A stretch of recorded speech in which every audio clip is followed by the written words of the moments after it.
It is 9 o'clock, so we will go ahead and get started with our first session today. I'm Marcy, and along with Jennifer today, we will be hosts for this session. Welcome to all we never get to do is talk. Today's session will be recorded and shared through the Past Project YouTube channel in the coming weeks. This session is also live captioned. Out of the respect for the other attendees, participants will be muted. If you have any questions, please type them in the chat box. Only the host will be able to view the questions. We will share those questions with the presenters throughout the session. Also, please note that in order to earn RID or RIC CEUs, you will need a beginning and ending code for the session. The beginning code is SAFE, capital S, capital A, capital F, capital E. So the beginning code is SAFE, and at the end of the session today, I will give you the ending code. All right, I'm going to pass over to Dr. Sabrina Smith to begin her session. Hi, guys. Welcome. Okay, so I see someone, I think Brenda said she doesn't have any audio. Can I get a thumbs up for people that can hear me? They can hear me okay. Okay, so it looks like the majority of you guys can hear me, which that's good. If we are having some issues, reach out in the chat box. If you look at the very bottom of the chat box, you can see the little blue drop-down box that says everyone. If you need to send a private message to Marcy or Jennifer, you can just click on that and then click on their name, and you'll be able to send them a private message telling them whatever issues you are having. The beginning code was SAFE, I believe, right? Okay. A couple of technology things too, just in case if you guys were struggling. I know somebody had some issues before with their microphone. In the very bottom, if you look on your screen, in the far left corner should be a little microphone that says mute on it or unmute, and beside it should be a video and a stop video. So if you click on those will usually help you out. Okay, you could hear Robin, but you can't hear anything now. I'm not sure, Brenda. You might have to come back, go out and come back in again. I'm not sure. So far, everyone else can hear me. So guys, I'm not there. I was supposed to be there. I know, boo, boo-hoo. I loved coming out there last year. I loved hanging out with you guys and getting to meet everyone. For those of you that I didn't get a chance to meet last year, it was a great summer, and I'm very honored to be able to be back again, even if it is a virtual. So it's going to be good though. We're going to power through this. If you hear my dog bark for whatever reason, I'm sure you get it because we're all at home now. And yeah, he's right here underneath my feet. So who knows what could happen? I completely understand that with what's going on in your home as well. So we're just going to power through this and do the best that we can. I will tell you a couple things about this workshop. It is going to be, it's supposed to be very involved with a discussion, okay? Now, what I'm calling my workshops today are kind of teasers, meaning we're gonna get some of the stuff, we're gonna get some of the good stuff, but at the same time, all of these are 6-hour workshops that we're trying to condense and give you some ideas and some tools to take with you. But as you know, everything has changed because of Rona. So we are going to make the best of it and learn what we can. And I'm going to try to give you as much as I can. Oh, you can hear now. Yay, Brenda.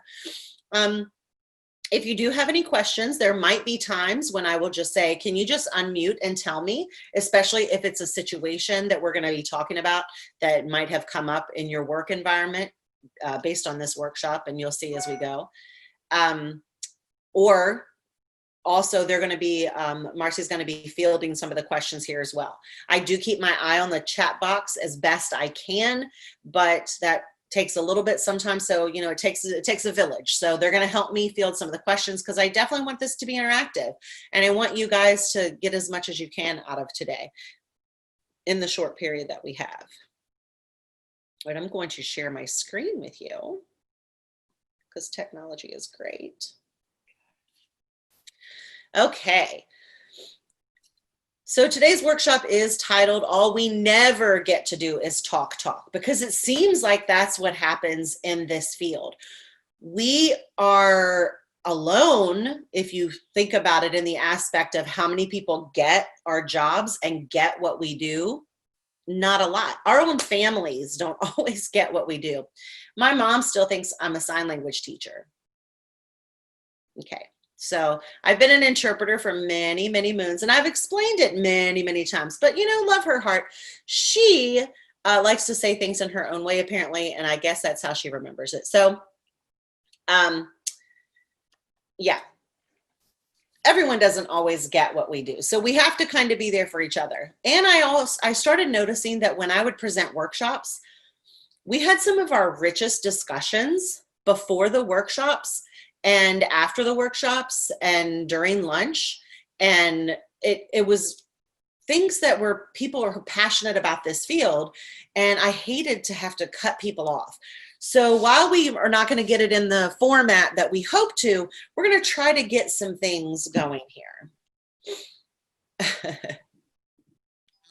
Okay. First of all, if you've ever been to any of my workshops, if you were with me last summer when I was there in person, or if you've ever attended any of my online workshops, you will recognize this one particular PowerPoint. If you come to any of the rest of the workshops today, you will see this PowerPoint again. I am adamant to having a safe environment when people attend my workshops. The goal is I want you to be able to share your experiences. If it's a hands up or a practical, whatever workshop I present, I want us to be able to learn, and I want us to feel comfortable learning. So I always say no negative Nancy's and positive Pete's welcome. And what that means is we just want to be mindful of how we interact with each other, because today's we're going to be in the group the whole time. We don't have the ability to go to breakout rooms for this conference, but because of the fact that you might be raising your hand and sharing with me a story or sharing something, we just want to be mindful of how we respond if we do respond to someone. I want people to take away things from this workshop, but I don't want people to get their feelings hurt and by any means, or feel that they weren't valued.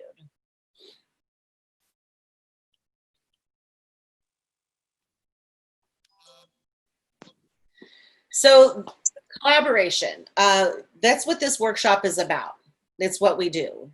We're going to have the discussions as best we can in a digital format like this. We're going to try to do some scenarios, but it's going to be more of the discussion about the scenarios.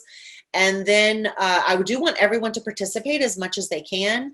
And I want you to try thinking outside of the box. And I want you to think about changing your normal routine as you move forward. So real quick, a little bit about me in case you don't know me. You'll see me avert my eyes over here because I have two technical things going at one time in case something bad happens.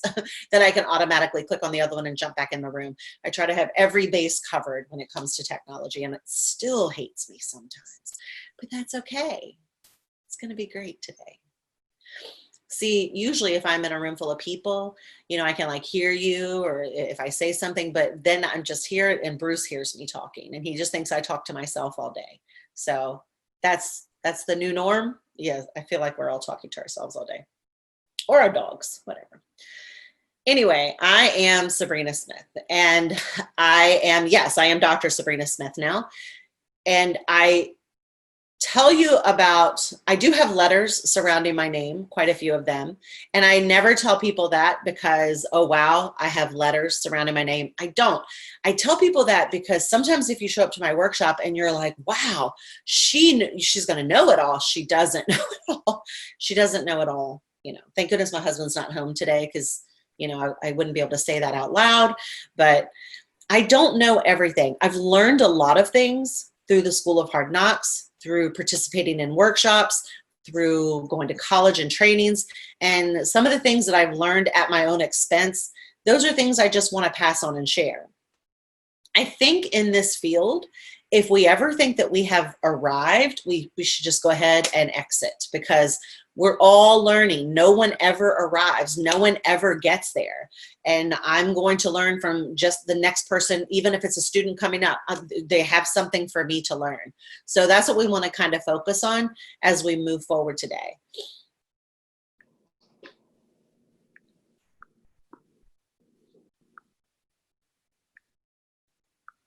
All right.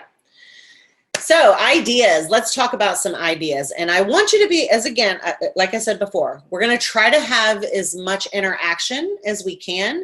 It's just going to have to be monitored, and we have to be careful of how we're going to do this. But I like to learn from other people's successes as well as their mistakes. So I want to know, I'm not going to be able to go around and talk to every one of you like I would normally do in this workshop, especially if it was a 6-hour workshop all day. But I would like, if you can, I would like you to just kind of type in the box, how many years have you been interpreting? Just everybody can just put in a number. How many years have you been interpreting? Nice. Oh, I love seeing these numbers. Oh, very nice. Some people are like, I'm going to retire soon.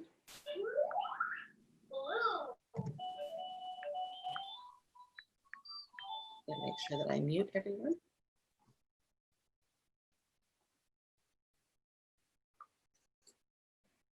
$35, nice. Oh, what I love what I'm seeing with these numbers. First of all, there's a lot of experienced people in here. So you have a lot of things to share.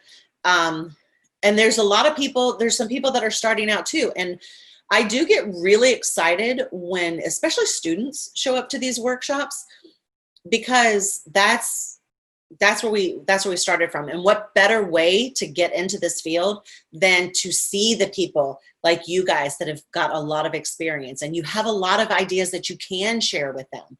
And I think that's one of the things that's most important, is to reach out and that collaboration with each other, because that's how we move forward in this field. And everyone does have something to share. So whether your background is, maybe you're a CODA, maybe you never even knew a deaf person before you went to college, maybe you never went to college, maybe you went the whole way through college with interpreter training programs. These are great. But each one of us has something to offer if we talk with each other. The person that maybe never went the college route, because I've been doing this my whole life, and the other person who did, you have the ability to share, no, this is what I actually did. This is what happened. This is the changes that I've seen in the field. This is what we blood, sweat, and tears worked so hard for you guys to have coming up behind us. And then we have the people that did go through the programs, and they're like, this is what I learned in my program. And that actually has a name to it, and it helps us. And so that whole collaboration is going to be important as we're all working together. Now, I do also want you to remember one thing. As we are working today, if you have a comment or if you have a statement, please either type it in the chat box and do one of the raise your hand things on here. I think I'll be able to see it. You guys get real small, so I've got people fielding this for me. But please say, you know what, I've got something to say with that, because that's what this workshop is. Like, you do get to talk. Okay, so and obviously everybody can't unmute at once, but I think that at the very bottom, there should be a little hand raise thing, on your screen. It should say, if you can't find it, you can just unmute and say, hey, I have something to say real quick. I'm fine with that too. And I'll just, yeah, some people's don't have it doesn't show up on mine, but you can unmute and say, hey, I have something to say, and that's fine with me. I'm fine either way with that. So I would like to hear from someone. What are some, and especially people that have been in the field for a while, what are some of the obvious changes that you've seen in the field since you've been working?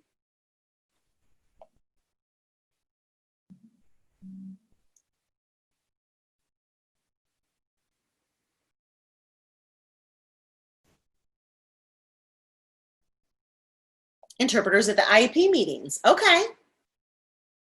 Yeah, and even if you can't raise your hand, and if I can't see it, like I said, you can just unmute your mic and say, hey, Sabrina, I don't know how to do this, but I can say this. So that's actually true. VRI, that's another one. So when we, years ago, even when I started, an interpreter, we had to fight to get to IEP meetings. We were not considered any part of that. We were just considered the service that was being provided, yet we had, okay, yeah, just unmute your mic, and that's fine. We weren't even invited to them. We were just considered an afterthought. Yet, if you think about it, we're with the student. I don't know what your hours are in your buildings or in your districts. In ours, it's 6.75 hours a day. It's 30 minutes unencumbered lunch that we're not with the student. Unless they have an interpreter on their IEP, then we still get our lunch and somebody covers for us. And so basically, we're with that student all day then. So let's think about that. Before, we probably spend more time with those students, those children, than some of their parents do, actually. But yet we weren't even considered an intricate part of that IEP. And so now, after fighting and after raising concerns, now we're starting to get those invites. Improvement on qualification. I'm sorry, did someone? Okay, I'm gonna mute everyone again. And then you can just unmute if you have something to say. Improvement on the qualifications. So that's another thing that's come along, because before, who was interpreting? It was family members, it was friends, right? It was someone who, one of my dear friends that I actually work with every day, she's an interpreter in our district. She was 18 and I think she had just graduated, and she got a call from one of the school districts, and they said, "Oh, you have a deaf sister, can you come and work for our school district and interpret?" I mean, that's the way it was done. She's been there almost 30 years. So that's the way things were back then. Right now, especially some of the newer interpreters that have been going through programs and they've heard hardcore, we have to be qualified. We have to, like, they're going, what? That was a thing? People did that. That's what they did. Now she went the route of getting all her credentials once they started establishing those things, but they didn't have those things established back then. Yeah, we do have members of the educational team that are more helpful.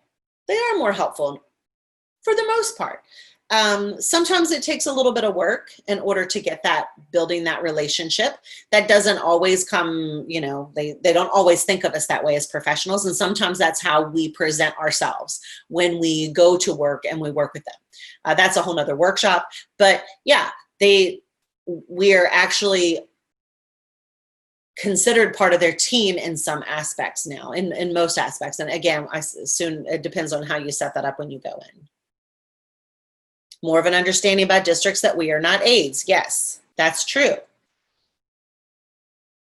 That's what we were, even when I first started, those were some of the misconceptions. And it's taken a while, and I'm not saying that this is gone either. It's still one of the things that we work on, trying to make sure that we're viewed as professionals in the field and not teachers' aides, and also making sure that we get the pay to honor that as well. Yes, definitely respect with being a language. It wasn't even considered, they didn't even consider it a language. And how hard did they have to fight for that? Yes, Ron, we are. The struggle for being considered a professional is going to be the struggle that I feel like we go with forever. And you know what? Someone else mentioned technology. How about technology now? Different, right? They shut down the schools, and we didn't have our school district definitely had a plan in place for the district. They didn't have a plan in place for the interpreters. So I was salmon swimming upstream, and I happen to know a lot about technology related to that because I'm a presenter. So I was researching, I was finding out technology that could be used. I was figuring out how to use QuickTime, Loom, Screencastify, whatever I could do to make sure the student got that. So technology is, especially at this particular time, something we are all learning whether we want to or not. Just being here today, I know sometimes for some of you, it might be your first webinar, first time being online with a workshop, and you're like, oh my gosh, I'm not even sure what to do. They told me to click this link. Don't worry. The more you attend them, the more you're like, this isn't bad. I got my coffee. I can listen to this lady. It's going to be a good day. Everybody's like, yeah, that's right. I do have my coffee. All right.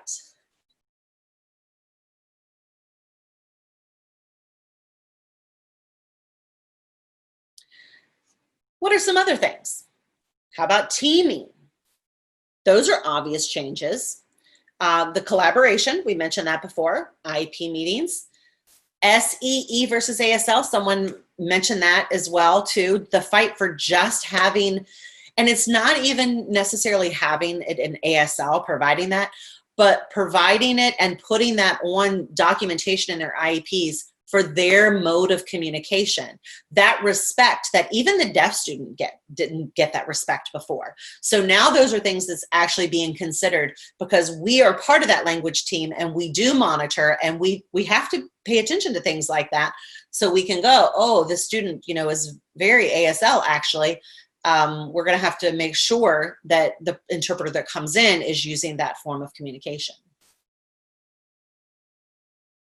And again, we mentioned the family versus professionals, which is what we're doing now. We're trying to work on, should I say, in our field, making sure that it's not the families that go in there, but it's the qualified professionals. So you guys are in Indiana, and if someone wants to unmute real quick and just tell me, what are your requirements for the state of Indiana?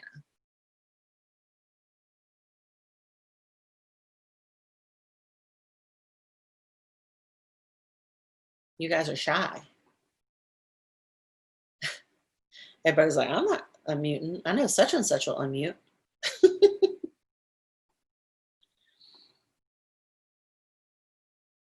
Oh, you're from Illinois. Okay. And Paul's like, I can't. So do you guys, okay, if you're Ohio, okay. We got some different people coming around. I love it. 3.5 on EIPA is at 3.7. So if you do happen to know and you're not comfortable unmuting your mic, that's fine. Type that in there. So it appears as though it's a 3.5 on the EIPA. Oh, heavens. Arden, that is the truth. And part of that is why we want to have this discussion. That's why we want workshops like this, because the more we get to talk, the more we take ideas with us, the more we can take something to our school board, our just immediate school, the teacher that we're working in the room with. And Sheila, you are correct. I'm in Virginia, and we have guidelines. You have to have a 3.5 on the EIPA. You have to have a level 3. We have a QAS here still, Virginia Quality Assurance Screening. You have to have a level 3 on that. You have to have, or national certification. But the ultimate decision comes up to the district. And I literally have had many conversations with DOE. Just this past year, actually, I found out that we had an interpreter working in a local district that had no qualifications whatsoever. No schooling whatsoever, no family that was deaf, not even a coda. Like, we had a raw interpreter that was interested in being an interpreter. And someone hired them and said, this is going to be a kind of a grow your homegrown thing. That's what they said in their district. So I did reach out and I said, I do have a concern because our state has some guidelines.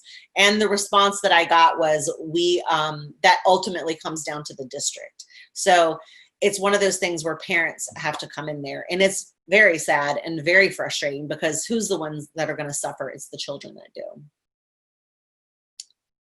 Yeah. And you know what? That's also another problem, Ron, is people that are using things that are language facilitators. That also hinders us from being able to be considered professionals in our field. Now, while we're having the conversation, it's also, we have to be able to, or we have to be willing to sometimes put our neck on the line as far as going the extra mile. I can't tell you how many proposals that I have written for the school district that I'm in, and the last one that I used to work in.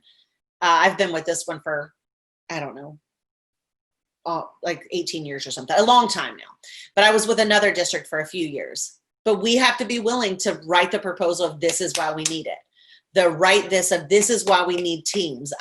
We have to have the discussion. And so that starts within our department, and then we have to bring that up. Oh, yes, you're right, because they can't find someone. Rural areas, if they can't find that person, they can't find anyone. And to me, I don't know about where you guys are at, but to me, if you pay them, they will come. I don't know about out there, but around here, as soon as districts started upping some of their pay, all of a sudden we got people applying from other states. We got people applying from Northern Virginia. All of a sudden they get all these applications in. So that's another part of it. We have to raise that standard, and we have to raise that pay for interpreters because we are considered professionals in our field. Yeah, it is. It's very sad, Oliver. It's very sad. Okay. So let's keep talking. Let's keep having our conversation, and please keep adding things, because I glance over and I see something, and even if it's a comment, I'll go off on the tangent to discuss that comment, because that's what we want to do. Yeah, that is. Okay, so let's talk about what we need to do. Let's talk about how can we get this conversation going? How can we start talking to the people that we need to talk to? So meeting the administration, that's part of the problem of our field, is we actually feel like we don't belong. We have been called that so much. We have been called a para so much, and we've been treated that way so much that we kind of start to feel that way. So we don't always go the routes that we should go to empower ourselves. Yes. I have to get the college level programs to teach the educational interpreter is actually a specialty. It is.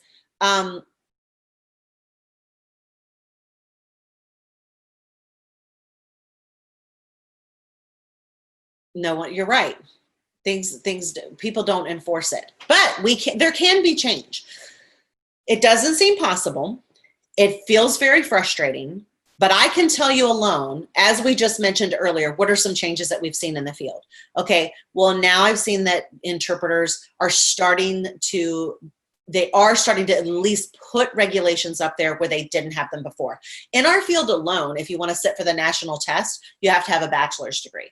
That's a change from what it was when I first started in this field. In school districts or in different states, they are starting to put a guideline. It may not be enforced, you're right, but how can we progressively work towards having that enforced? It's not going to be something that happens overnight. When we look back 10 years from now, there's going to be things that happen in this 10 years that's going to also help with the change. We just have to be proactive, and we have to be involved in that the best we can. And I do agree that educational interpreters specifically, we have to hold ourselves accountable as well if we want to be viewed on that level. So if I want you to view me as a profession, I need to show that I'm a professional. So those are things that I have to work on within myself. And then hopefully that is going to be one of those things that trickles down and it helps everybody in the field. Yes. And you know what? It's not something that I learned overnight. It's not something that I learned overnight.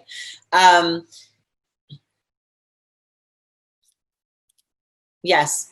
And if parents get involved, Paul, that definitely helps too. But I learned the School of Hard Knocks just like a lot of you did. I had to, at first, I just thought, I was very power, go get them, this, that. I came out of an interpreter training program, 3 interpreter training programs actually. And I was like, this.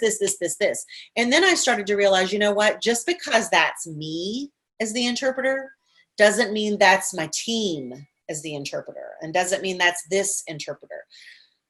So then that's frustrating right? We know it, especially if we're checking all the boxes and we're behaving like we should, and we're showing that we are professionals in this field, but then someone else is not doing that. So then I learned that, you know what? I'm going to be judged and viewed by my actions. So if I want something, and if I want to be respected, if I want to be viewed as a professional, regardless of what everyone else is doing, I'm going to work on me, and I'm going to handle business that way. I can tell you one thing, it works, because I will actually get respect that some other interpreters in our district won't, because that's the way I've presented myself, and that's the way that I'm viewed. So even when you feel hopeless, even when you feel like things are never going to change, start here, work on that. And I'm not saying it happens overnight. Again, start here, keep on working, and then eventually you're going to start to see, oh, these people are treating me differently. Oh, I am getting the respect. I'm getting some respect, you know, and it's one of those things that I'm constantly working on. Yeah, that is sad when parents don't know.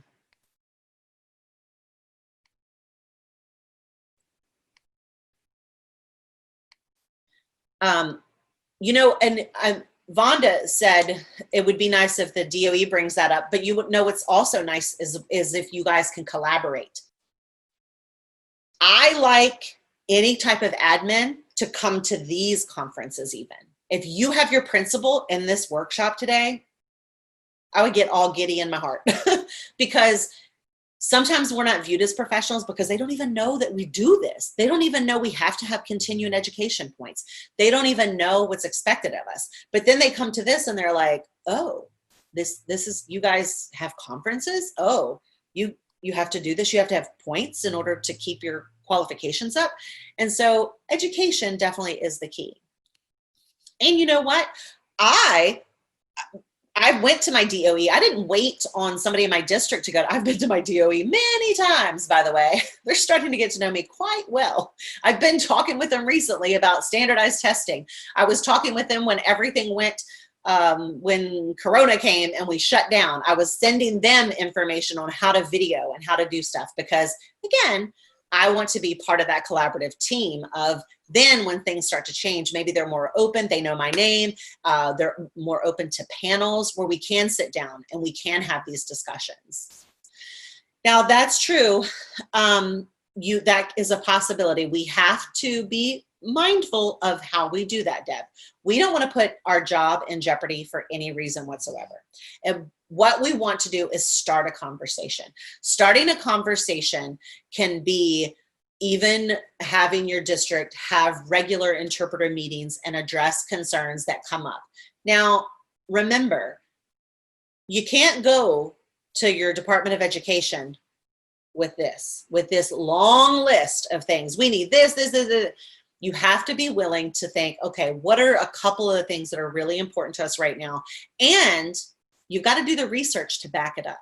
You can't just go in there and say, you know, I think that I need a team. Why do you need a team? Because we definitely can't tell them that we need a team because we're tired, or they're tired too. They're working all day too. We have to have some professional journals or articles in our field or language transfer and how that the message starts to, we delete some of the information. We have to do that research. We have to be ready when we do go into those meetings. Are they going to listen to you the first time? Probably not. Second, probably not. Maybe you're getting ready to retire by the time they finally listen to you, but it can be done. Yeah, I know, Deb. Trust me. I've been in it for over 20 years, and we're just now started getting some of the things that we've been, fighting for. And we probably won't get some of the other things until I'm long out of here. But again, I like to think of what have been the changes in the past 20 years, even since I've worked there. There's been so many changes already, so that when I look at it that way, it gives me hope that there will be more changes moving forward. Might not happen while I'm in it, but hey, I've seen change. I'm in change whether I feel like it or not, and then there's going to be change as we move forward. Oh, yes. NAIE, National Association of Interpreters in Education. Join it now because it's free. Okay. I think it's only $60 a year when you join it. Not only do you get like a workshop, I think it's once a month and it's free and you get free CEUs off of it. They have a paper, like a pamphlet of best practices in educational interpreting, like a guidelines for educational interpreters. Those are things that we want to print out and we want to show our districts, even if it doesn't work this time. We want to show them, oh, we have a journal for educational interpreters. Like we have these guidelines set forth by the National Association of Interpreters Education. Have you heard of it? And those are things that we open up their eyes to that they may not have known before. Another good thing about NAIE is not only do they provide all this information, their conferences, naturally they don't have it this year. They're supposed to be having one next year. We'll see how it goes. But even their conferences, if you go, the RID's national conference, I think was like $500 or $600 just for the registration fee this year or last year. NAIE, I think it was $300 and some that I paid for a 4-day conference, and that included room and board. It was literally, and it was amazing. So that's something you want to look into. Also, as of right now, we don't have a national certification for educational interpreters. Yet again, it's one of those things that we haven't had. And then we had the Ed K-12 for a while. Of course, they set the sun on that. But NAIE, I'm pretty sure that, well, I know that they're working on something. Not yet. I'm not sure when what'll happen with it. But NAIE is a very fantastic organization that specializes in educational interpreting, and they want to progress and take this further. So keep an eye on them, because then that's something that we might have in the future is that as well. Okay, so what I want you guys to do, you don't get a card because you can't hand it to you. I wish I could, but I want you to just write down on your own little piece of paper there, write down one of your worst case scenarios when meeting administration. So I just want you to write down something that happened to you when you met someone in administration that went completely wrong. Now, let's say I don't have one. Maybe you're a newer interpreter, so you haven't had one yet. Then write down what your worst fear would be if you were to meet the administrator. What would one of your worst fears be? EIPA, Sheila, I think EIPA might be the one that they use for the national, even though EIPA it was never meant to be a credential. It was meant to be a diagnostics, but it's a very good diagnostics. I just took it again, actually. I took it right before March because you know what? I feel like I mentor a lot of people. I do a lot of work in this field. I felt like I needed to put myself out there again, make sure that I'm still on the right track after all these years. I think it's good for us to have ourselves looked at occasionally. I think EIPA is pretty good. I kind of hope that NAIE adopts EIPA as their credential. I don't know that they're going to reinvent the wheel. I feel like they might use that one. Oh, the feedback is unbelievable. We also have, I told you before, we have the quality assurance screening here in Virginia. It's a similar test as far as you actually get your ASL to English, English to ASL, and then transliteration to English and English to translate. So you do a translate product and an ASL product, and you do the voicing, hands up, and interactive, and then the same thing on both sides. So it's like basically you have 6 vignettes total. And our test, and you get very good diagnostics and feedback, and our test here is only $80. So yeah, fly to Virginia and take it because that's some good feedback.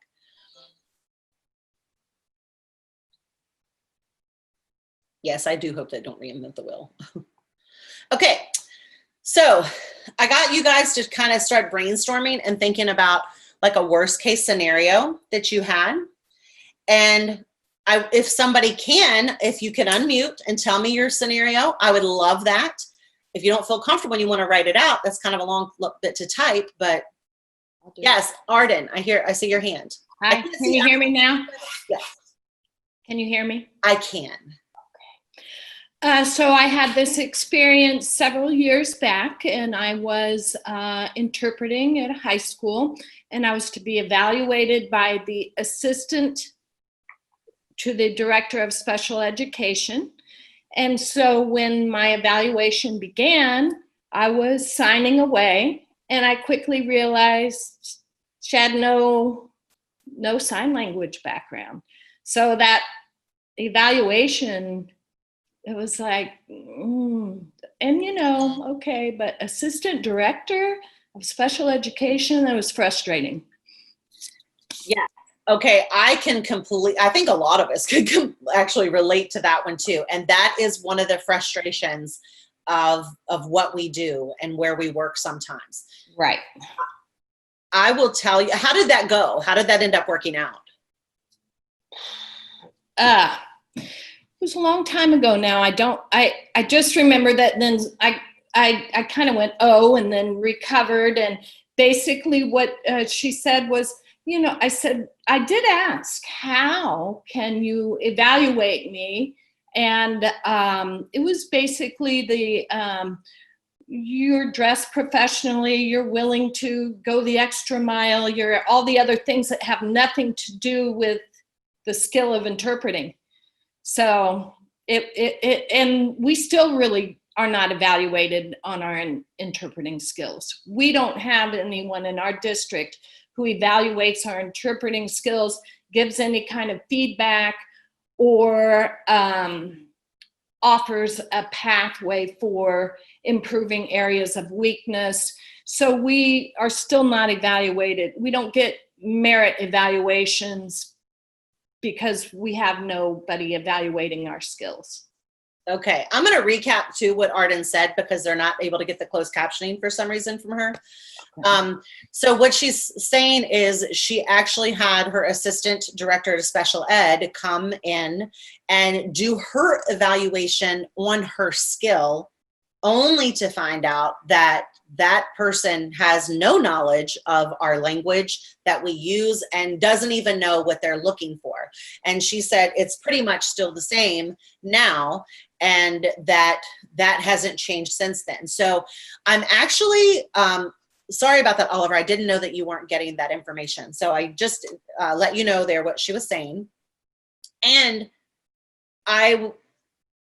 how many times has that happened? That's was one of my major complaints. Now, we talk about things that haven't changed over years. That's one of the small victories that we have had happen in our district, meaning my assistant to my director of special ed, when they come in now, and every year she comes in and she does observe me. However, I actually love what she looks for. She looks for my appearance. She looks for how I get along with everyone in the classroom. She looks she checks my timesheets to see, is she showing up on time? Like, and how often is she dependable? Mm-hmm. She'll talk with staff about how I am working around them and how I get along with others. So in other words, she checks all the things that she can check that are in her control, that have nothing to do with my ability to sign. Mm-hmm. But has everything to do with my ability of being just a professional in that building. So I actually love that part of it. Like my CEU sheet, at the end of every year, just sent it recently when we had our last week of school, I take a copy of my RID CEU form that they fill in there for you. I download it and I send it to her every year so that she can see what I've done. Plus they request it from us now too. But those are the things that she knows. Oh, she's attended this training, this training, this training, and this training. Okay, good. This is what I've done. All those are within her power. And now what did start happening after the same complaint for years of who knows what I'm doing. Now we actually have a lead interpreter. Again, a lead interpreter. We had to fight for that one for years before we got a lead interpreter. But the lead interpreter will come in, and it's not always the lead. Sometimes they'll take seasoned interpreters that have been there for years, but they'll ask someone to come in, and it's a collaborative effort of that person that doesn't know sign is going to handle all this part of it. And the person who does is going to look at the skill assessment base, which is something that would be nice to take to your district. And that would be another proposal that you could say, hey, because it's not that there's not valued feedback from a person that doesn't know sign language. I, for one, appreciate it. I like that they notice that I'm there and that I look professional and that I'm dependable. So I want them to notice that. I'm a good employee because regardless of the sign part of it, I'm a good employee for you, period. And I want you to notice that I'm a good employee. However, there is an issue if no one's ever like giving that look of your skill and checking out your skills and giving you that feedback. So that might be something that you'd be able to add or request, or your team have that discussion. Okay, did someone else have one? And I'll do the same thing. I'll kind of have a little recap if they do.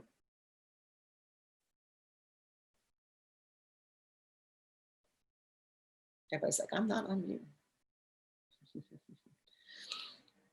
Yes. Oh, one free year. Get on that, I'm telling you. So, Arden, yes? I was just going to add that in years past, I have tried with the deaf community to have somebody come from the deaf community to evaluate that. I proposed that to our school district, and we had somebody who was willing to come, who was deaf and who was qualified to evaluate, who said for free would show up and video all of us and give feedback. And I thought that would be a great way to begin that process of, you know, some kind of a place to start with, you know, a process to evaluate us. Okay, so what Arden was saying is she reached out to the deaf community and that they did get a volunteer from someone to, and she said they were willing to do it volunteer to come in, video, give feedback and all of that. That's actually an awesome idea. If I were to advocate for that, I would advocate that they'd be paid, because Absolutely. yes, that's a lot of work for them to do. And that's what we should have. Who would love to have a CDI in their district? All of us would love to have a CDI in our district. Mm-hmm. So those are things that we can actually, yes, me.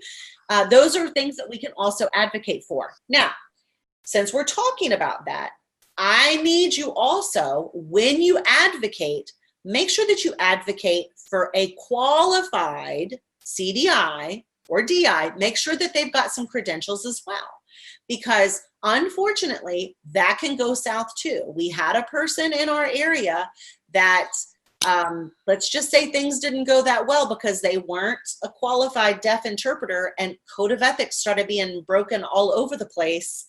Photos, names being put out. And so everyone should be accountable if you are a professional in this field. So when you advocate for those professionals that are doing just like us and working hard to get those credentials.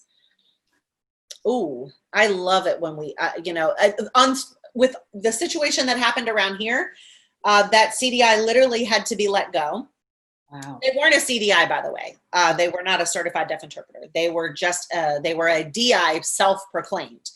And so they didn't follow all these things. But what do you think ended up happening when they let this person go? What do you think the chances are that that district's going to get another CDI, which is actually these wonderful, amazing interpreters that have worked very hard to get where they are? What do you think the chances are of that district hiring them? Not good. Not good. Little to none. Little to none. Because now it's going to have to be one of those battles that they have to go through all over again, because now they're scarred. Unfortunate for us, unfortunate for the students, unfortunate for anyone.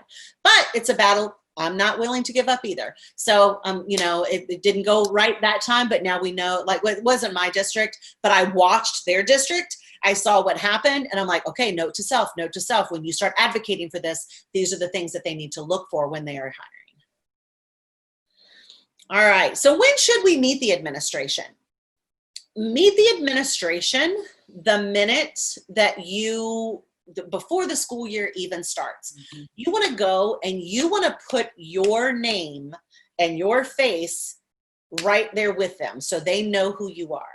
And I don't think that that always happens, but if we can let them see who we are, let them see that we're professionals in their building, and you start to develop those relationships with these people, then they're going to be more apt to listen to you and listen to the needs that you have. So, and it could be something simple. Like I had met an administration in one of the buildings that I worked with years ago. And she happened to be the assistant principal at that high school. And then years later, she ended up the principal at the high school that I was being moved to. And I went into her office just again at the beginning of the year before school even started, just to say hi, you know, introduce myself again, make sure she remembered me, because that's, you know, that's the thing with interpreters.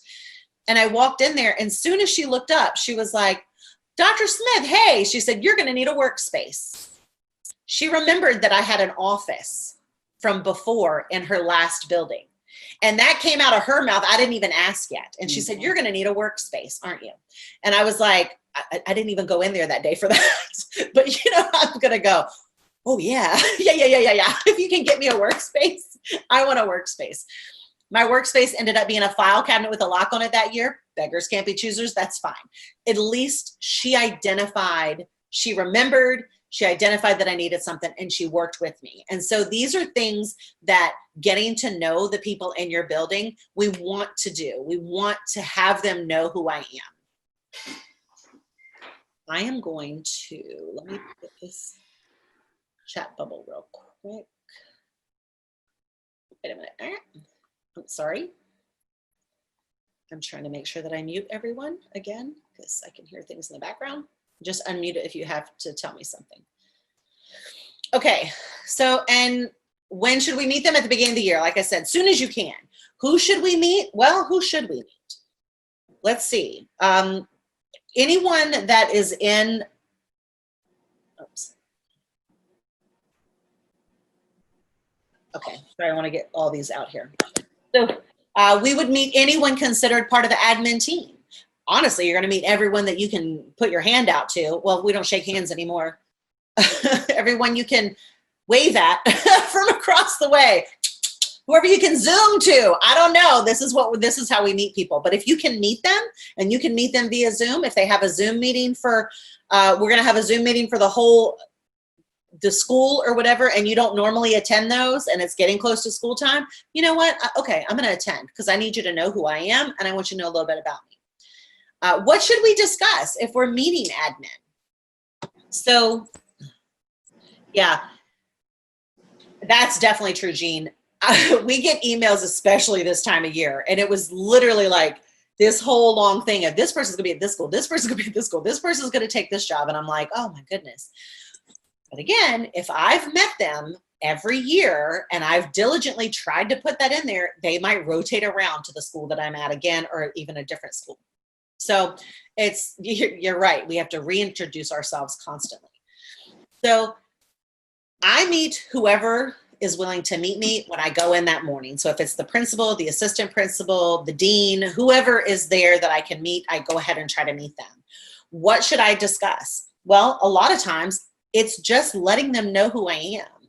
So here's the thing. Sometimes they just don't know who you are, okay? And they do make judgments. That happens all the time.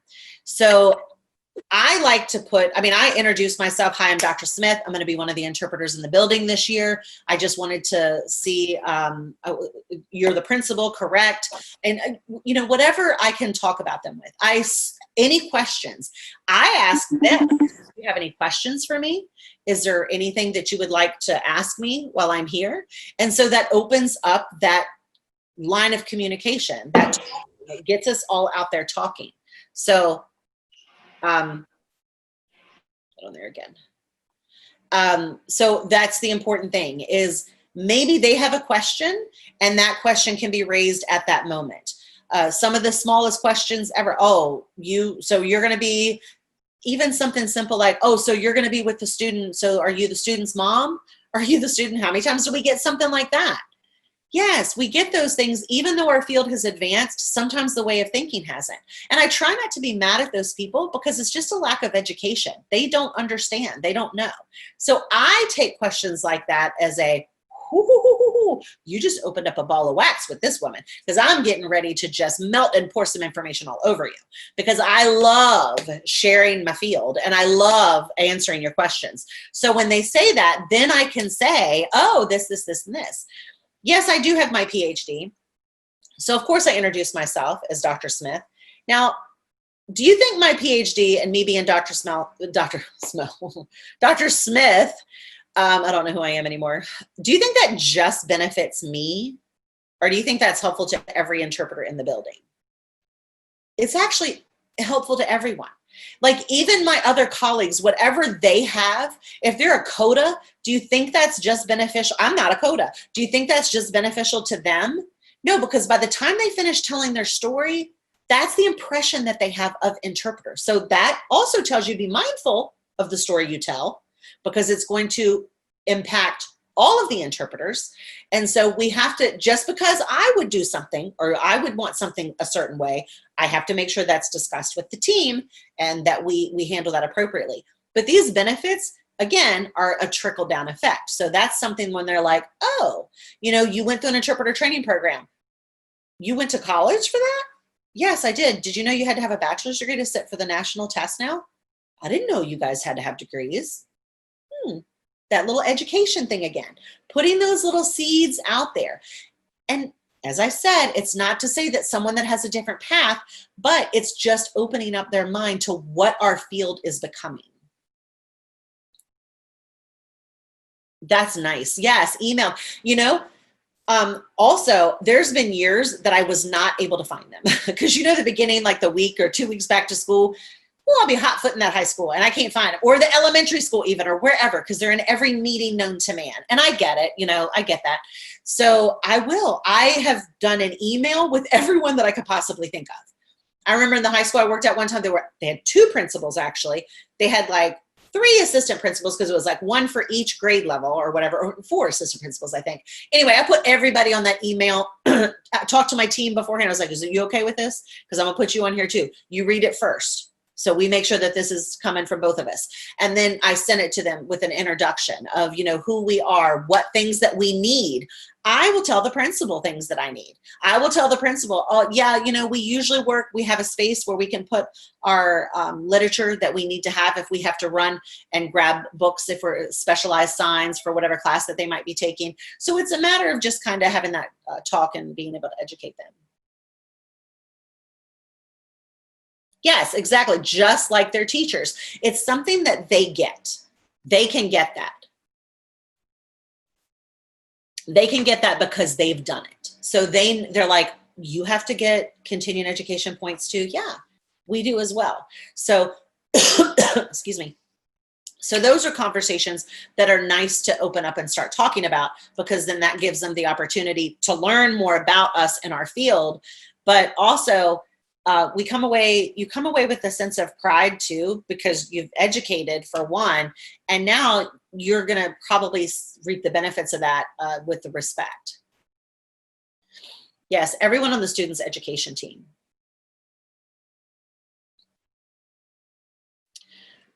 So how do you find the administrators in your building? I go on the school website, to be honest with you. I will make sure if next year, wherever I'm at, I will go, because usually every school has their own, heck, now they got Facebook pages and Instagrams. Even a school itself. The school I was at this year had an Instagram. I didn't even know about it till halfway through the year. I was already on their Facebook, but I was like, they got an Instagram too? So go on find their school website and add yourself to anything that they do. Doesn't mean you have to necessarily be involved in it, because we do have to be kind of careful with that type of stuff, but I can monitor and see what's going on. And I can see the list of, this is the head of this department, this is the principal, this is the assistant principal. Oh, yes, yes, yes. Make friends with the school secretary and the front office staff. You will never catch me walking in that front office without a smile on my face, no matter how frustrated I am. Because I don't know about you guys, but our front office staffs across the district are kind of like a toss up. Sometimes you go in there and you have the best ones in the world. Sometimes you go in there and they're just like, so you never know what you're going in for. But again, I can only be responsible for me. So I go in there. I remember one year I went in every year with a smile on my face, and the woman was so nice to me. And my team and I kept going in there, and literally it was probably almost the end of the year, and we were waiting for her to be mean to us, and she was never mean to us. It was something we had experienced before. At the end of the year, we finally told her, we're like, because we got to know her really well. We're like, we're going to tell you something. We've been waiting for you to be mean to us all year. And she's like, why? And I said, we're just like, that's what we were used to before. So we just keep smiling and waiting, but you never were. So yes,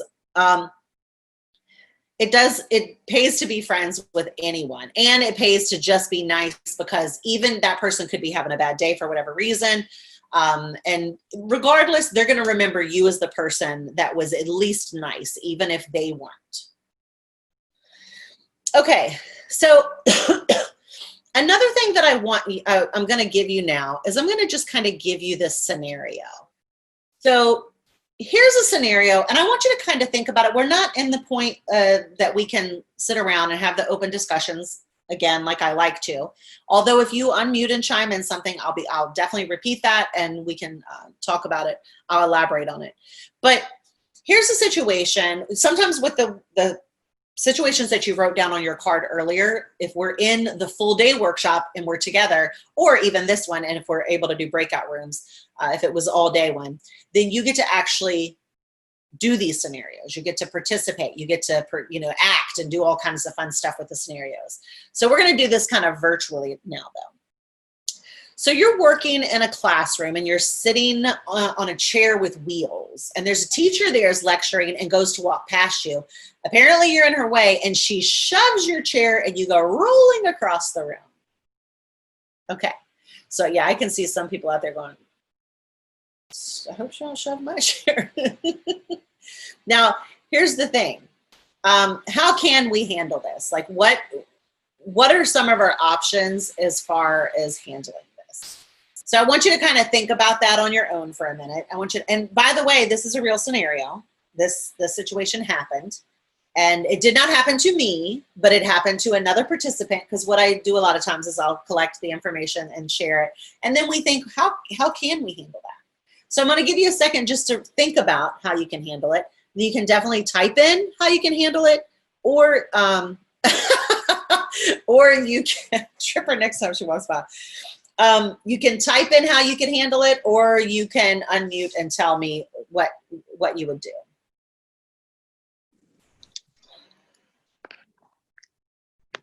Hello. Yes. Hi. I think for me, with my personality, I would be, if she pushed me, I guess I would kind of make it into a joke, like, oh, whoops, sorry. Like, I don't know, just kind of make it light at the moment. Like, oh, sorry, I didn't mean to be in your way or something. But then maybe if you have a chance to be with him or her, just the two of you, maybe say, is there a better position that I can place myself, so that if you have to pass again in that area, I'm not in your way, just maybe figure out a better position for yourself. Okay, so what I think it's Marianne was saying, yes. I have to kind of see which y'all's boxes come up. So what she's saying, to recap, is that she would, try to say, oh, I'm sorry, am I in your way? And then actually she's taking the high road by saying, almost putting it on herself, like, it's my fault for being in your way, when we clearly see something like this is not, not very nice.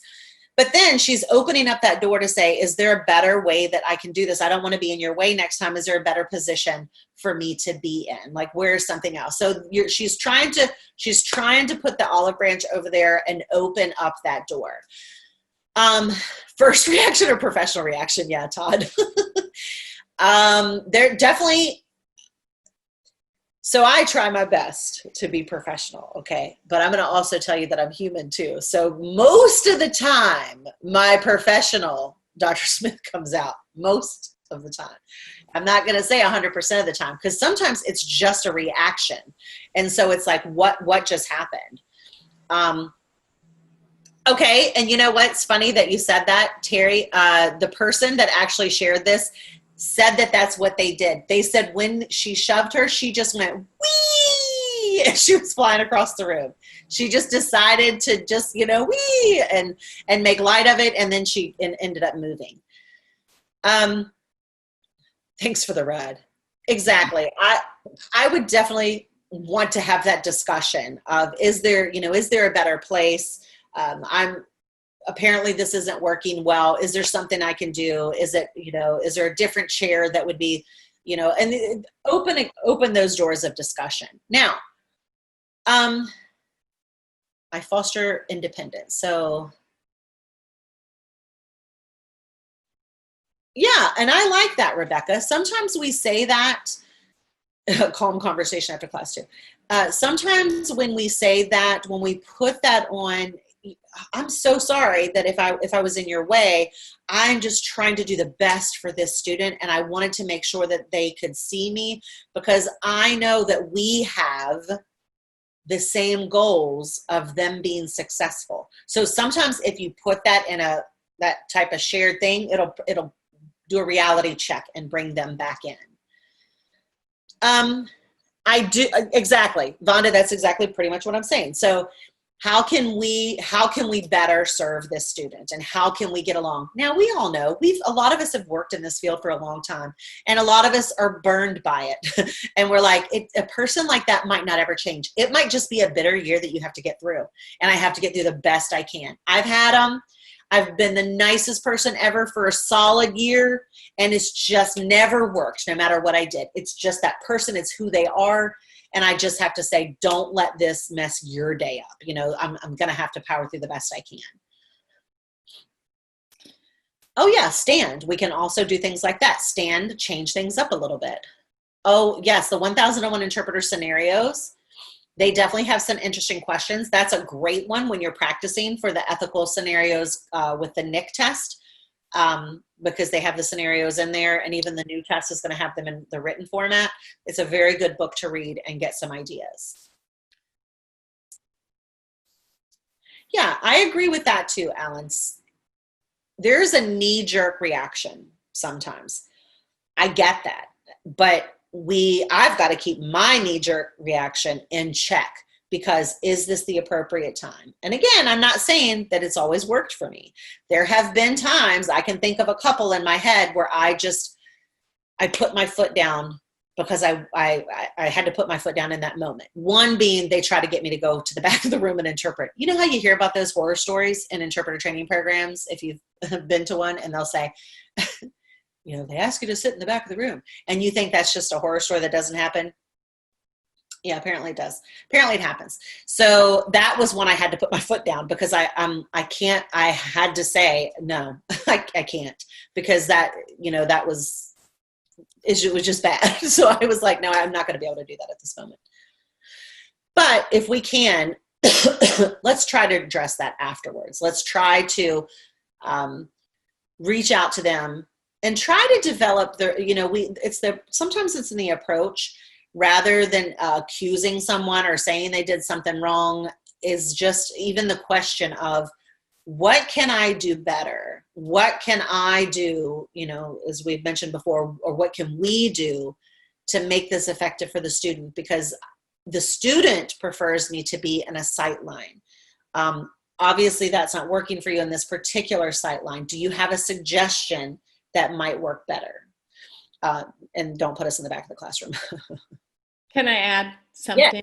Yeah. I just wanted to, I keep thinking as you're speaking and the other speakers are speaking, I'd go back to, and I'm not saying that wasn't the case with this scenario, but I always go back to an ounce of prevention.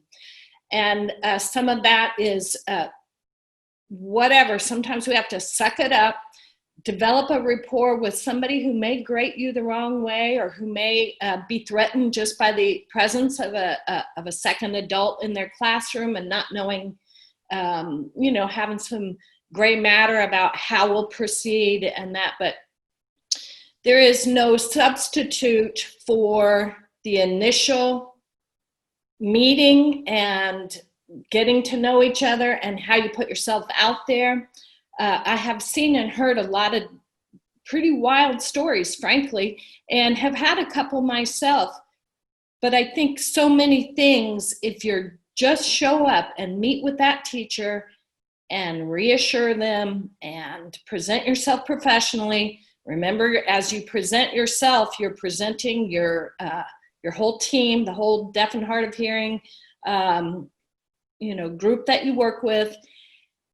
And I don't know, somehow it just seems that those things can be minimized, or those terrible situations can be minimized by just developing that rapport right off the bat, as soon as you can.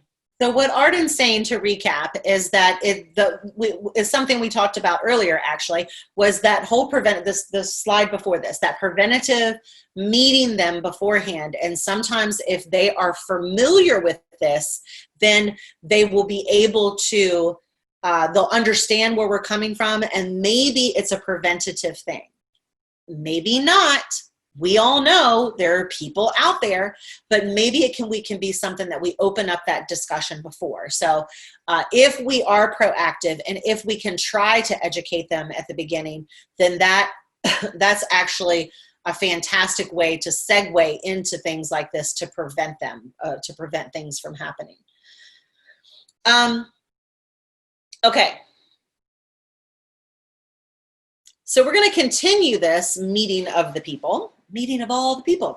And we're going to go into talking about meeting the teachers. So if we're meeting the teachers, there are some approaches that we may have. Everyone here might have a different way that they do that, and that's okay. If it works for you, that's fantastic. I mean, you can kind of type it in there if it works for you, and share that information as well, because I love learning new approaches. And that's what I want you to do. I want you to kind of write that down for yourself. But again, this is a workshop that we're not going to have all the time in the world that we would love to have, and we don't get to have the discussions quite the way we want to, but we're going to get as much information as we can. Okay, so meeting the teacher and the approach to it, what I mean by that is it can be how you actually get information from the teacher. Just how you approach them and how you talk to them, that can determine how your year is going to go and what information they're going to give you, because some are very tight-knit on that. So as someone mentioned before, it's the terminology. I like the way you said that, and we're working for the goal of the student, and we all have, so it's that same way when it comes to working with the teacher. When I'm trying to get that information from the teacher, like the books or getting on their listserv, I say things like, I try to avoid saying things, I need this and I need that. I try to say, what's the best way for me to provide access for them when it comes to your class lesson every day? Is it would the best way for me be for you to email me information? And then I always tell them why I need it, because then they're like, some are like, I don't know you, I'm not going to give you my lesson plans, I don't know what you're going to do with it. So then I explain to them the whole process of what I do is actually anything you're going to be teaching, I actually read over it first, and I see any errors that I think are going to come up interpreting wise. So I have to look at my product and know the vocabulary and know key vocabulary that you want emphasized. And then I kind of let them know that this is me working through the work that you provide. The more they know, the more I find that they're willing to share and they're willing to put me on their listservs. Oh, wow. That's nice. A TOD asked to make a video introducing and teach them how to work with an interpreter. Those are things that like give us the warm fuzzies, right? You actually tell me, do you want to introduce yourself? Yeah. Yeah, I do. I would love to introduce myself. I want to set everyone's mind at ease, because when you go into the room at the first time, the teachers are terrified that you're there to monitor them and that you're there watching them and judging them. And so the sooner I can go in there before school even thinks of starting, and I can go in there and talk to them about that and set their mind at ease, then they know, oh, I feel better already having you in here. Every year I do that. Have a meeting with them beforehand. Actually, I have a whole nother workshop that talks about that. I might have presented it for you guys last year. Talks about how you go in there, things that you can actually give them and say, hey, this is how you work with an interpreter. I remind them, because some of them don't know that we're part of the IEP team. In our state, in the state of Virginia, the Virginia Department of Education actually has a pamphlet that they hand out that we can hand out and give to teachers. And it literally says on there that we are part of the IEP team. So we don't have an issue getting invited to the meetings, because this pamphlet came from our Department of Education. And this pamphlet says, I'm part of the IEP team, in case you were wondering. So then we automatically get those invites. So it's kind of nice to have that type of thing. Every interpreter is different. So it is nice. That's true, Todd. That face-to-face meeting helps you gauge what you're getting ready to get into, because we have to do this differently with each person. It's the same as I say at the beginning of my workshop, a safe environment, and we all have to we're all different, so we all have something going on. That's the same thing. I have to respect who that person is. I have to be able to understand them, and I have to be respectful of that. I should get the same respect too. So especially when we're working together. And it's little things like that when I walk into their room and I'll say things like, hi, I'm Dr. Smith. I hear we're going to be sharing a space this year. Okay?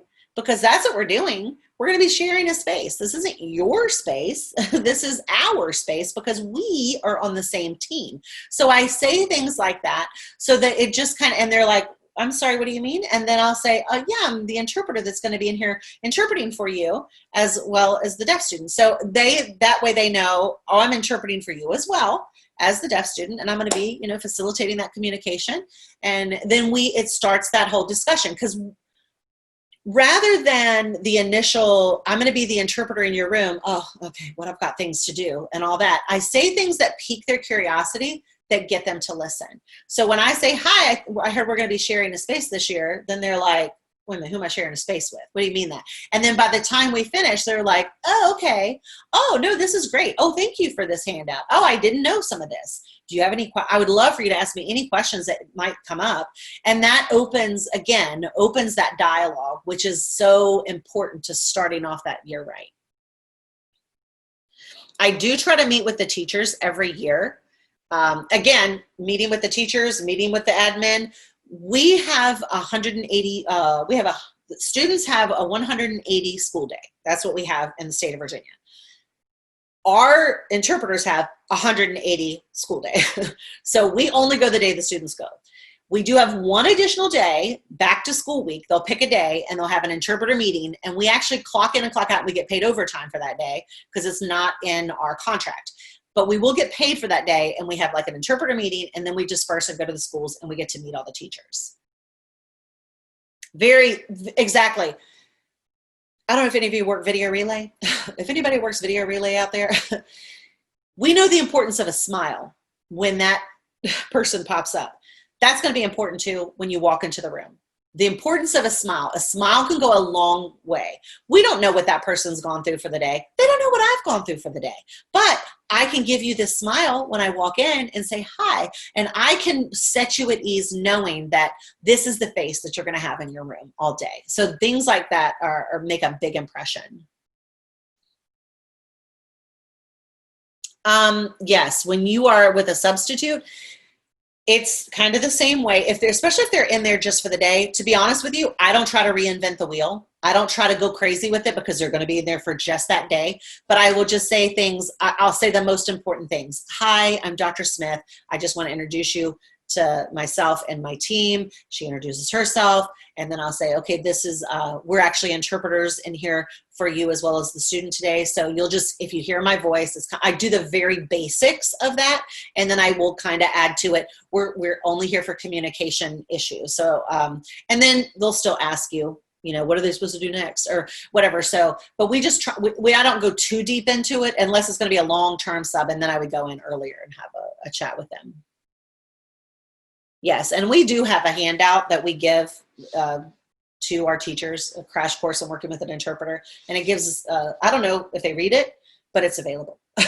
That's part of my thing is like, I'm just going to give you the information that you need and you do with it what you want. Okay. Now, let's talk about unsuccessful. Now, you guys can write this down on your own pads and paper if you would like to. I'm just going to kind of tell you of unsuccessful responses that I've had. I'm just going to tell you one so you can get the idea of it. I'll just share my own. So I went to the school one year, and unfortunately, when I did go in there for the initial first day, I couldn't find the teacher anywhere. It was in a 3rd grade setting, and I couldn't find the teacher anywhere. I looked all over the place. I think she was in meetings, and I think I even went up there like 2 days, and I still couldn't find the teacher. So unfortunately, I was going to have to go and meet this teacher on the first day of school. So I did, and I got there super early. I got there like an hour early. All right, so I'm not the brightest person in the world. I'll go ahead and admit that. An hour early on an elementary school the first day, I thought that was a good idea, right? You all are probably sitting there shaking, you're like, girl, it's elementary school. Their parents dropped them off 2 hours early. Like, they're going to go in there so they can walk their kids. They're going to try to meet them. So I didn't think that went through. Okay. So I got there an hour early thinking I'm doing good. And of course, there's kids everywhere. I'm like, what the heck's going on? Why are these kids here already? So I go up to the teacher, still my professional demeanor, trying my best to do, and I've already done it wrong because I didn't get in touch with them before. I didn't send an email. I should have done that. All the things wrong I could have done. Hi, I'm Dr. Smith. I'm going to be one of the, I know who you are. And if you could just do me a favor and stay off of your phone. Sure, sure. I don't even bring my phone with me. It stays in my bag until I need it at lunch. So sure. And so that's what I came up against on the first day of school. The first morning, all the kids are coming in. Now, I could have said something. I could have went on and on, but I made the decision of, okay, this was already a bad idea happening.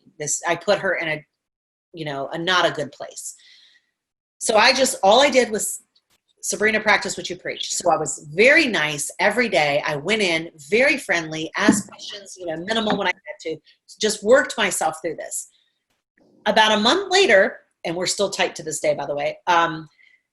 So about a month later, she comes up to me and she says, you know what?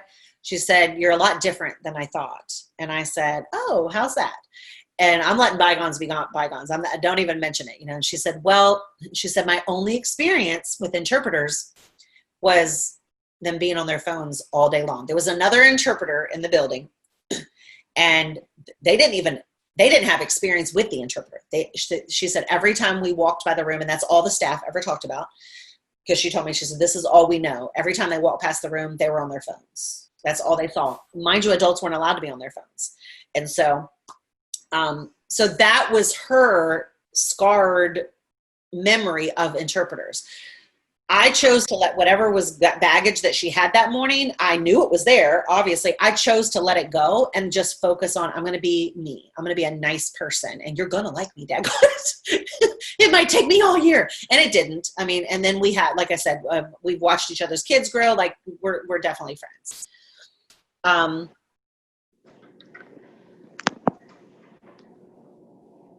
right, I'm just trying to catch up over here on the...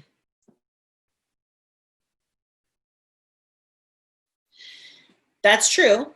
Sometimes it is dependent on what the interpreters have done before you. So we have to be careful where we go, because someone might have done things differently. Now, I am also very mindful of, oh, okay, I don't trash talk another interpreter, even if I disagree 1000% with what they've done. They are still my colleagues. They are still my team. They are still working in my district. And as much as it might make my skin crawl, whatever they did before, I will just say, oh, okay, well, this is usually the way. And then I give them the reason that it's done. Now, they can make their own judgment on, oh, well, that other interpreter wasn't doing that. But I just tell them, this is what I do, and this is the reason behind that. Classroom to make sure they understood the lesson.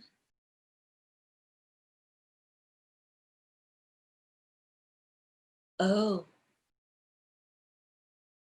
And the communication sometimes, Paul, yeah. And so it's communication, because we've had that happen with a student that came in, and the student came in from another state. And so there were some signs that they didn't know. But that whole communication, we actually did approach them beforehand, and then it became their idea of how to increase that. Yes, that communication is so important. You help the children. That's what we're there for, to help the children. God love us all. How many times have we heard that? Okay, guys, we are coming to a end of this. And because I do love talking, especially this workshop, then I love the all day one because we get to do this, but you're getting some of it. Let's talk about meeting the other staff members. So what people do you make a point to meet? I'll tell you who I make a point to meet. I go to the counselors. There's a big reason I go to the counselors is because the counselors usually have all the information. So if you go into the high school and you've asked your lead interpreter and you've asked your director of the Department of Special Ed and you've asked the principal of the school and you've asked everyone and everybody's like, I can't get the schedule. I can't get the schedule. Counselor got it. Counselor's got it. So make friends with your counselor because they're the ones that have a lot of the information. I'm going to go through these real quick. Teacher of the deaf. How can we collaborate? What do you need from me? What do I need from you? How can we collaborate together? Any therapist that might provide service, OT, speech, any type of person that's you're going to be working closely with, and find out what does this look like for you? What are you used to? What have you done in the past? How can we work together? Resource teachers. Every resource teacher in the building, if it's elementary school, I seek them out and I find them and what can I know about you and what can I know about this class? And that's been very beneficial, especially this past year when there was a concert and the teacher literally had all of the music and all of everything ready for me. We'll talk about that later today in another workshop. The front office staff, you guys have already been cued in on that one. Cafeteria workers, you're going to be my friend. You're going to be my friend because if I do get lunch, I want the extra scoop. It's not just what you could do for me, but you're definitely going to be my friend. The custodians, as soon as I go in the door at the beginning of the year, I find them right away. And the one that was just here this past year, oh my goodness, I love her so much. And I actually miss her so bad. She was pregnant and I wonder how she's doing. But anyway, I go and I meet them and I say this because you never know what you're going to need. I never know what they're going to need. But I find that even if something, happens and they're always, if I come out of the restroom and I'm like, hey, we're out of toilet paper in there, we're out of paper towels. Oh, I'm gonna get on it right away. Like it's nothing like whatever. It's always just put that nice friendly face forward. All right, guys. I'm going to go through this last part very quickly. Now we're not gonna have to discuss these because we've gone through that. Students. Now, let's talk about the students real quick. We should meet our students if we can beforehand. We should try to ask them the important things to discuss. I'm just going to give you some ideas. Empower them. Yes, they're learning how to work with an interpreter, some of them, if they're the littles, but start empowering them young. What do you need? You realize I'm here to facilitate communication. You realize that if you want to go talk to your friend, you can just say, hey, I want to go talk to my friend. So start empowering them earlier and let them know because some of them are coming up. They don't even know that they can do these things. Empower them. If you have a question, feel free to raise your hand. I'm going to be right here on it. I'm going to be voicing the whole time. I'm going to be interpreting for you the whole time. Develop that communication of what works for both of you and be flexible when you can. And then tell the hearing students about me too. If I'm in high school and the hearing students come up and they're asking some questions, no, go ahead. Whatever it is, I can interpret it because I'm not allowed. I have a code of professional conduct. And so you can talk about whatever if it's just you friends sitting here talking. Okay. And so then they feel more comfortable. That's developing those relationships with them. I got 2 minutes. All right. These are just some of the other dreaded issues that come. Sometimes it is a pain in the butt to going to a new school, the layout of the school itself. Where am I going to park? What time's my lunch? Meeting the new people. But those are some of the things that we want to be able to do beforehand. And colleagues. So we need to also be mindful of our colleagues. We want to try to do things like plan events if we can, plan meetings, maybe host online discussions, just a chance for us to talk. We don't get this chance to talk. And that's what we want to do because no one else gets us. So we want to be able to share that with our colleagues. And we're not going to be able to do group work, but we want to start avoiding stagnancy by making lists. Hear the horror stories, listen to the horror stories, write them down and know that this is what I'm hearing. I don't want this to happen. What did they do? Share your ideas in order to avoid these things and make that proactive as you move forward. All right, so what do we take away? Approach people how you want to be approached. It's just old school, treat people how you want to be treated. If it's uncomfortable and I'm not, try new things. You never know when it's going to work. Make lists constantly. Things that I need, things that I can prove next time, things that I can do better. And, 10:30, guys. Yes. I made it. Again, thank you guys so much for coming. Here's your evaluation link. Fill that out. Let me know what else you would like to see added to this workshop. I know you got the teaser. That's what you're getting all day today. But Robin's pretty amazing, and she brings me back for things even when it's not conference time. So, yes, I appreciate you. Thank you for your input today. And she is going to have access for the PowerPoints. And you are very welcome. And the end code will be going up soon. I'm pretty sure. The code is STAFF, STAFF. Again, the end code for RID and IIC CEUs is STAFF, STAFF. To go ahead and end the session, you can click Leave Meeting. If you're planning to join for the next session, it's What Did I Just Sign? So you can remain logged in if you'd like. If not, access Sched to find another room meeting. Thank you. Have a great day.